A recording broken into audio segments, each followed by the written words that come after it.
वुकर water level controller device आपके starter panel को एक स्मार्ट मोटर स्टार्टर में बदल देगा। वाटर लेवल कंट्रोलर का इंस्टॉलेशन शुरू करने से पहले 2 मिनट में इसके कुछ खास फीचर्स समझ लेते हैं ताकि बाद में आपको कोई कंफ्यूजन न हो। सबसे पहले नजर डालते हैं इस डिजिटल डिस्प्ले पर। यहाँ आपको वोल्टेज, मोटर का एम्पेयर, टंकी का स्टेटस जैसे पैरामीटर दिखाई देंगे। इसके पास आप देखेंगे ऑटो बाईपास स्विच। इसे ऑटो पर रखें तो मोटर प्रोटेक्शन के साथ वाटर लेवल कंट्रोलर वर्क करेगा। और कभी अगर आपको खुद मोटर चलानी हो तो बस मैनुअल पर कर दीजिए, मैनुअल में भी मोटर प्रोटेक्शन एक्टिव रहेगा। नीचे 2 और जरूरी स्विच हैं। Single phase water level controller device में है सेलेक्टर स्विच। अगर आपके पुराने स्टार्टर में लाल और हरा बटन है तो इसे पुश बटन की तरफ रखें, और अगर एनसीबी वाला स्टार्टर है तो स्विच टाइप पर। दूसरा है बाईपास स्विच। यह आपकी इमरजेंसी के लिए है। अगर कभी कंट्रोलर को हटाकर मोटर चलानी हो तो बस इसे बाईपास पे रख दीजिए। और हाँ, एक खास बात, यह डिवाइस इनबिल्ट स्टार्टिंग टॉर्क के साथ आता है। इसमें स्टार्टिंग कैपेसिटर को ऑपरेट करने के लिए इनबिल्ट रोबस्ट स्टार्टिंग टॉर्क की फैसिलिटी है, जो आमतौर पर मिलने वाले कंट्रोलर्स में देखने को नहीं मिलती या उतनी बेहतर क्वालिटी की नहीं होती। पार्ट 2, अब इंस्टॉलेशन फीचर्स को समझते हैं, तो चलिए अब इसे इंस्टॉल करते हैं। सेफ्टी फर्स्ट, सबसे जरूरी नियम, शुरू करने से पहले अपनी मेन एनसीबी को ऑफ कर दें। Step 1, mounting. सबसे पहले कंट्रोलर को दीवार पर एक सूखी जगह पर माउंट कीजिए। सबसे पहले हम 3 फेज वाटर लेवल कंट्रोलर का इंस्टॉलेशन देख लेते हैं। Step 2, power input. अब इसे पावर देते हैं। अपनी मेन सप्लाई से आने वाले आर, वाई और बी के तारों को कंट्रोलर के पावर इनपुट टर्मिनल्स में जोड़ दीजिए। Step 3, load sensing. अब मोटर का एम्पेयर मेजर करने के लिए यह सीटी कॉल लीजिए।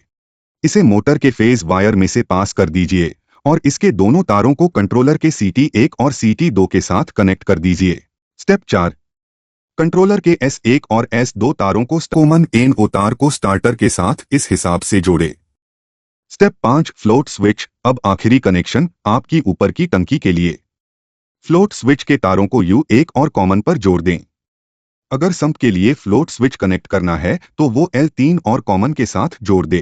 Part 3, testing. अब देखते हैं यह पैनल कैसे काम करता है। चलिए टेस्टिंग करते हैं। ये 3 फेज वाटर लेवल कंट्रोलर का वायरिंग हो गया है। अब single phase water level controller का वायरिंग देख लेते हैं। Step 2, power input. अब इसे पावर देते हैं। अपनी मेन सप्लाई से आने वाले फेज और न्यूट्रल तारों को कंट्रोलर के पावर इनपुट टर्मिनल्स में जोड़ दीजिए। Step 3, load sensing. अब मोटर का एम्पेयर मेजर करने के लिए यह सीटी कॉल लीजिए। इसे मोटर के फेज वायर में से पास कर दीजिए और इसके दोनों तारों को कंट्रोलर के CT1 और CT2 के साथ कनेक्ट कर दीजिए। स्टेप 4, स्टार्टर के साथ आपको S1, S2, C और NOK के तार को स्टार्टर के साथ इस हिसाब से जोड़े। Step 5, float switch. अब आखिरी कनेक्शन आपकी ऊपर की टंकी के लिए। फ्लोट स्विच के तारों को U1 और कॉमन पर जोड़ दें। अगर सम्प के लिए फ्लोट स्विच कनेक्ट करना है तो वो L3 और कॉमन के साथ जोड़ दे। Part 3, testing. अब देखते हैं यह पैनल कैसे काम करता है। चलिए टेस्टिंग करते हैं। Test 1, bypass mode. सबसे पहले स्विच को बाईपास मोड पर रखें और मोटर को पुराने तरीके से चलाकर देखें। अगर मोटर चल रही है तो आपके कनेक्शंस बिल्कुल सही हैं।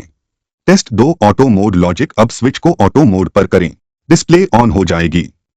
इमेजिन कीजिए आपकी टंकी खाली है। फ्लोट स्विच को नीचे यानी कि जमीन की तरफ लटकाएं।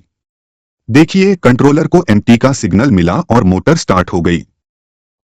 अब फ्लोट स्विच को ऊपर यानी कि आसमान की तरफ करें। कंट्रोलर को टैंक फुल का सिग्नल मिला और मोटर बंद। सिस्टम परफेक्ट काम कर रहा है। Part 4, parameter setting. System ready है। अब इसमें थोड़ी इंटेलिजेंस डालते हैं यानी पैरामीटर सेट करते हैं। Step 1, reading the load. एक बार मोटर को मैनुअल मोड में चलाएं और डिस्प्ले पर देखें कि मोटर कितना करंट ले रही है। Step 2, setting limits. अब प्रोटेक्शन सेट करते हैं।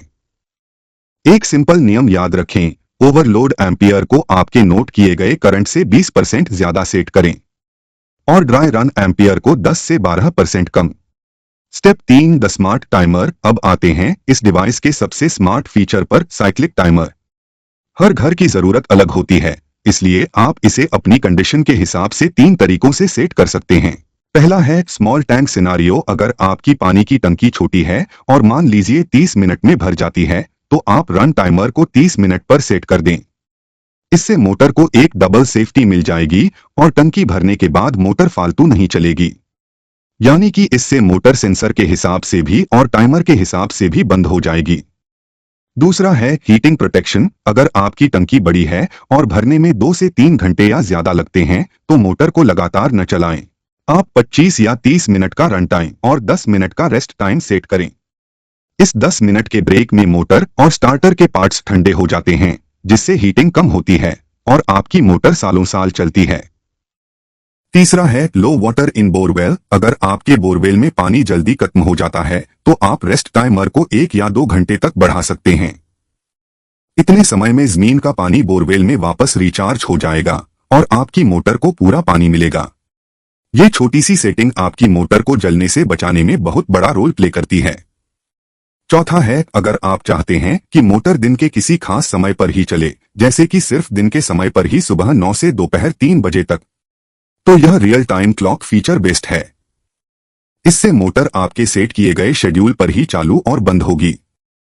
यह डिवाइस 1 साल की वारंटी और आसान इंस्टॉलेशन के लिए व्हाट्सएप वीडियो कॉल सपोर्ट के साथ आता है। तो अपने पुराने स्टार्टर को बदलने की जरूरत नहीं, उसे स्मार्ट बनाएं। इस इंटेलिजेंट टेक्नोलॉजी को अपनाने के लिए हमारी वेबसाइट submersibleShop.com पर जाएं या हमें ये नंबर पे व्हाट्सएप करें।